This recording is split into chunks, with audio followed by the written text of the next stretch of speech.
ሰላም ጤና ይስጥልን። ግንቦት 24 ቀን 2018 ዓ.ም በተካሄደው ምርጫ በርካታ አዳዲስ መረጃዎች ተሰምተዋል። አቤል ሚዲያ እንደሚከተለው አቅርቦታል። አብራችሁን ቆዩም። የምርጫ ታዛቢዎች ድብደባ እንደተፈጸመባቸው ተገለጸ። በማዕከላዊ ኢትዮጵያ ወልቂጤ ምርጫ ጣቢያ የምርጫ ታዛቢዎች ተደብድበው ከምርጫ እንዲወጡ ተደርጓል ሲል ጎጎት ፓርቲ ገልጿል።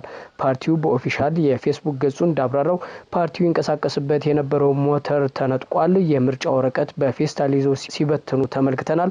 ለምርጫ ቦርድ ምርጫው እንዲቆም አሳውቀናል ብሎ ከምርጫ ቦርድ አፋጣኝ ምላሽ እንደሚፈልግ አስታውቋል።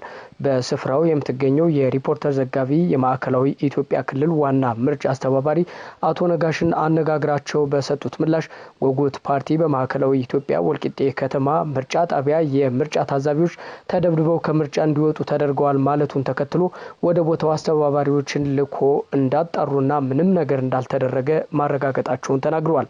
ፓርቲው ይሆናል ባለበት የምርጫ ጣቢያ ሁለት ታዛቢዎቹ እንደነበሩ የገለጹት ዋና አስተባባሪው ፓርቲው የተናገሩት ከእውነት የራቀ መሆኑን አክለዋል።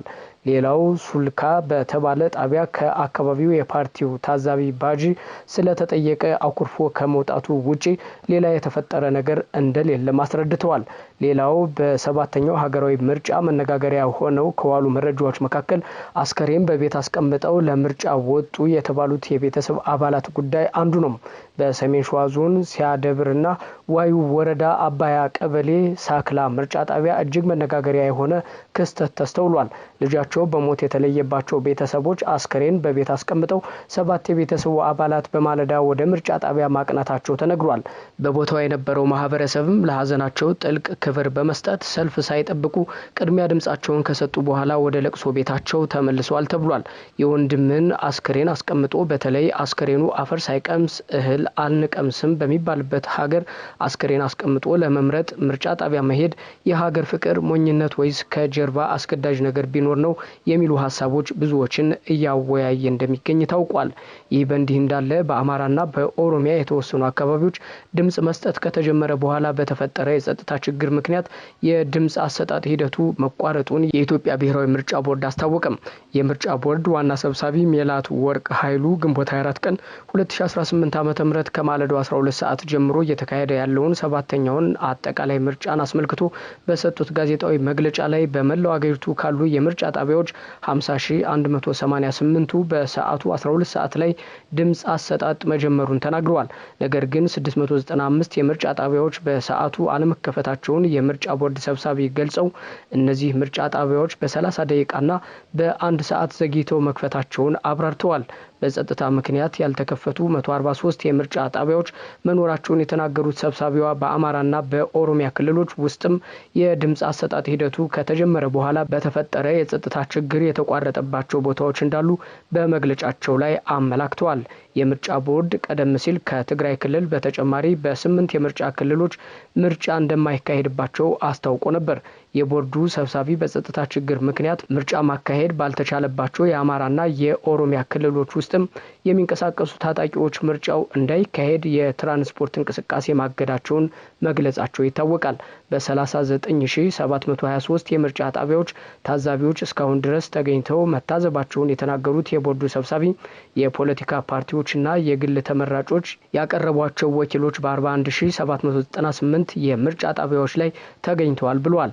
ከፍተኛ ቁጥር ያላቸው መራጮች በመላ አገሪቱ ወጥተው ድምጻቸውን እየሰጡ መሆኑን የገለጹት ሜላት ወርቅ ከፍተኛ ቁጥር ያላቸው መራጮች ሰልፍ ላይ የቆዩባቸው የምርጫ ጣቢያዎችና በሌሎች ክልሎች ማጋጠሙን ተናግረዋል።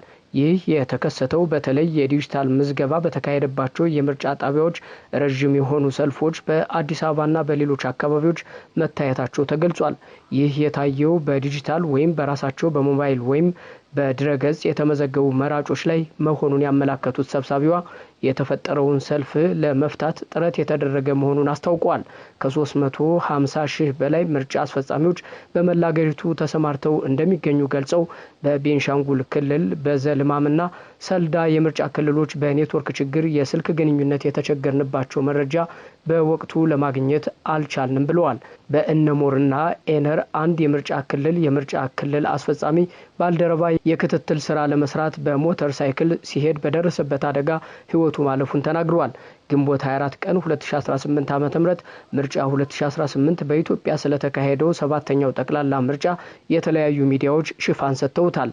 የሚዲያዎቹ ዘገባዎች እንደሚያመላክተው ምርጫው ሀገሪቱ ካለችበት ፖለቲካዊ፣ ጸጥታ ነክና ሎጂስቲካዊ ሁኔታዎች አንጻር የምርጫውን አጠቃላይ ገጽታ ለማየት እንደሞከሩ ተመላክቷል። ሮይተርስ በዘገባው እንዳስነበበው ከ50 ሚሊዮን በላይ መራጮች ለዚህ ምርጫ የተመዘገቡ ቢሆንም የጠቅላይ ሚኒስትር አብይ አህመድ ብልጽግና ፓርቲ ደካማና የተከፋፈለ ተቃዋሚ ስለገጠመው በቀላሉ አሸናፊ እንደሚሆን በሰፊው ይጠበቃል ሲል አሰራጭቷል። ቻተም ሃውስ ባወጣው ትንታኔ ደግሞ ይህ ምርጫ ከ1991 ዓ.ም ጀምሮ የብዝሃ ፓርቲ ዲሞክራሲ ከተዋወቀ በኋላ ከተካሄዱት ምርጫዎች ሁሉ እጅግ አነስተኛ ተወዳዳሪነት የሚታይበት ሊሆን እንደሚችል ገልጿል። ምርጫው ለህዝቡ ተጨባጭ የፖለቲካ አማራጮችን ከማቅረብ ይልቅ የገዢውን መንግስት ስልጣን ለማረጋገጥና ለማጠናከር ያለመ መሆኑን ተቋሙ በዘገባው ተችቷል። ዘኢኮኖሚስት በበኩሉ የብልጽግና ፓርቲን የምርጫ ቅስቀሳና ራዕይ በስፋት ዳስሷል። ፓርቲው የስንዴ አዝመራን እንደ ምርጫ አርማው የተጠቀመ ሲሆን ይህ የስንዴ ዘለላ የኢትዮጵያ ብሔር ብሔረሰቦች አንድነት የሚወክል መሆኑ ተገልጿል። በተጨማሪም የአዲስ አበባ ከተማ ከንቲባ በቅርቡ በተካሄደ ሰልፍ ላይ እንደተናገሩት ይህ አርማ ኢትዮጵያ ወደ የምግብ ሉዓላዊነት እያደገች ያለውን ጉዞ ያሳያል ብሏል።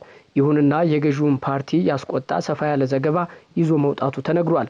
የቢቢሲ ዘገባ በሀገሪቱ ውስጥ ያለው ሚዲያ በጥብቅ ቁጥጥር ስር መሆኑንና እንደ ቢቢሲ ላሉት የዜና አውታሮችና ሌሎች ድርጅቶች የፕሬስ ፈቃድ አለመስጠቱን ያትታል። ዶንቼቬሌ እንደዘገበው ምርጫ ቦርዱ በጸጥታ ችግር ምክንያት በአማራና ትግራይ ክልሎች የሚገኙ 46 የምርጫ ክልሎች ውስጥ ምርጫው እንደማይካሄድ ቀደም ብሎ አስታውቆ ነበር።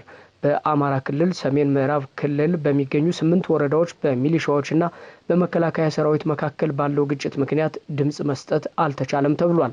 በትግራይ 38 ወረዳዎች በፌዴራል መንግስቱና በህወሓት መካከል ባለው ከፍተኛ ውጥረት የተነሳ ምርጫው መታገዱን ዲደብሊው ገልጿል።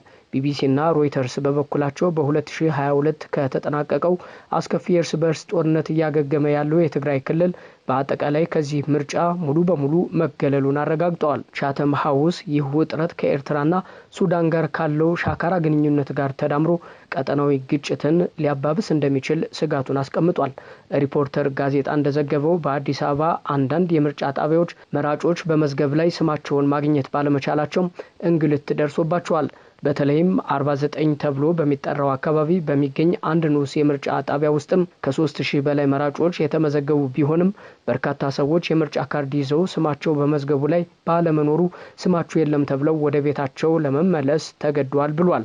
አዲስ ስታንዳርድ በምርጫው ዕለት የመስክ ዘገባ ለማቅረብ በስፋት ዝግጅት አድርጎ የነበረ ቢሆንም የኢትዮጵያ መገናኛ ብዙሃን ባለስልጣን የድርጅቱን የምዝገባ ምስክር ወረቀት መሰረዙን ተከትሎ ምርጫ ቦርድ ለ10 ጋዜጠኞችና ለ2 የካሜራ ባለሙያዎች የምርጫ ባጅ መከልከሉን ገልጿል። በኦሮሚያ ክልል መተሐራ ከተማ በምርጫ ሂደት ላይ መራጮች ማንነቱ ያልታወቀና አስቀድሞ የታጠፈ ወረቀት እንዲቀበሉ እንደተገደዱ የተናገሩ ሲሆን ማንን እንደመረጥን እንኳን አናውቅም ማለታቸው ተሰምቷል። በተጨማሪም ነዋሪዎቹ ከከንቲባውና ከታጠቁ ሚሊሻዎች በሚደርስባቸው ጫናና የቤት ለቤት አፈና ፍራቻ የተነሳ ምንም አይነት ጥያቄ ማንሳት እንዳልቻሉና የህዝብ ድምጽ በግልጽ መነጠቁን በስልክ ተናግረዋል።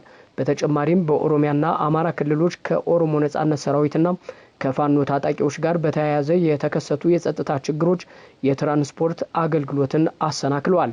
የኦሮሞ ነጻነት ሰራዊት በኦሮሚያ ክልል የትራንስፖርት አድማ በማወጅና ትዕዛዙን የጣሱ ተሽከርካሪዎችን በማቃጠል የሰዎችና የሸቀጦች እንቅስቃሴ ክፉኛ አግዷል። በተመሳሳይ መልኩ በአማራ ክልል በመንግስት ኃይሎችና በፋኖ ታጣቂዎች መካከል በተቀሰቀሰው ከፍተኛ ግጭት እንዲሁም ከታወጀው የአስቸኳይ ጊዜ አዋጅ ጋር ተያይዞ ወደ ክልሉ የሚገቡም ሆነ የሚወጡ የትራንስፖርትና የጭነት እንቅስቃሴዎች በመገደባቸው የበርካታ አካባቢዎች የዕለት ተዕለት እንቅስቃሴና ኢኮኖሚ በእጅጉ መጎዳቱን መረጃዎች አመላክተዋል። ተመልካቾች ለዛሬ ያዝናቸው መረጃዎች እነዚህን ይመስሉ ነበረ። ተመሳሳይ መረጃዎችን ወደ እናንተ እናደርሳለን። አብራችሁን ስለቆያችሁ እናመሰግናለን።